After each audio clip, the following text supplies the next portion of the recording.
Hey everyone.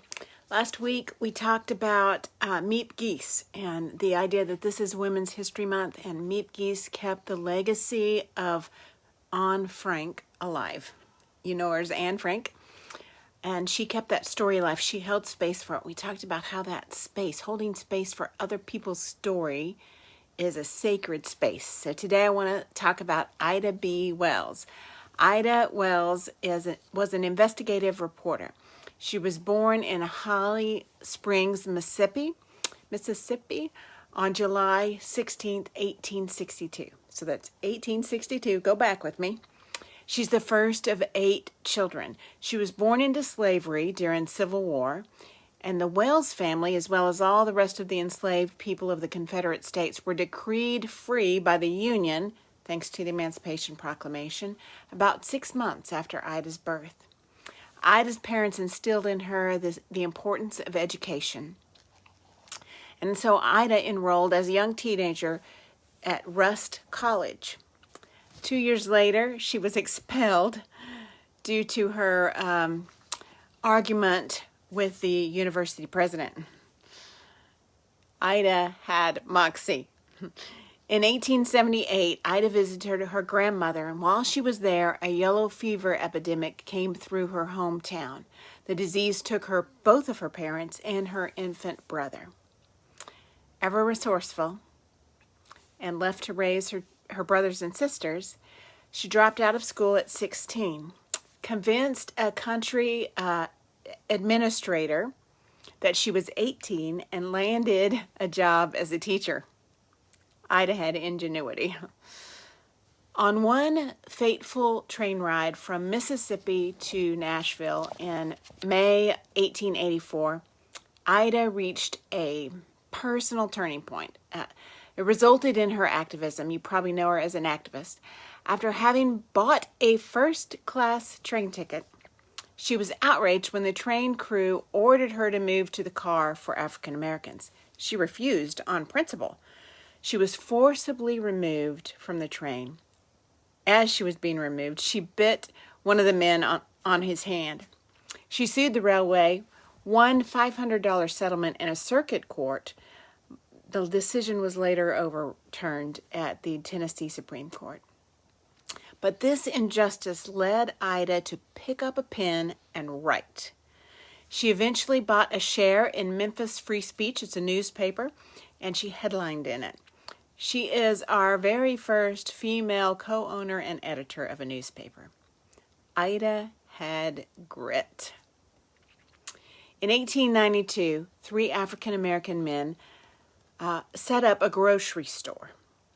Their new business was drawing customers away from the white-owned store in the neighborhood, and the white store owner, along with his supporters, clashed with the 3 men on a handful of occasions. One night, Moss, who is a friend of Ida's, and the others were guarding their store against attacks and looting, and they ended up shooting several white vandals. They were arrested. But they didn't have a chance to defend themselves against the charges. A lynch mob took them from their jail cells and murdered them. Motivated by this horrific murder, Ida channeled her fear and anger into her work and started a crusade against lynching in America. Ida was relentless. Ida wrote newspaper articles decrying the lynching of her friend and the wrongful deaths of other African Americans. Putting her own life at risk, she traveled in the South gathering information about lynching incidents. She documented 728 lynchings, 728, between the years 1884 and 1892. She published her findings in a pamphlet and wrote several columns in local newspapers. When she wrote an editorial about white women being attracted to black men, which at the time was a myth, she was challenging that myth. It pushed some of the city's white people over the edge. A mob stormed the office of her newspaper, destroyed all of her equipment. She was warned that she would be killed if she stayed in Memphis. So she moved to Chicago. But even in the North, she began to educate people, writing in depth about the lynching of America. Ida was relentless. She was resilient. Fast forward to 1898, and she brought her anti-lynching campaign to the White House, leading a protest in Washington, D.C., and calling for the president, William McKinley, to make reforms. Working on behalf of all women, again, Ida called for President Woodrow Wilson to put an end to discriminatory hiring practices for government jobs.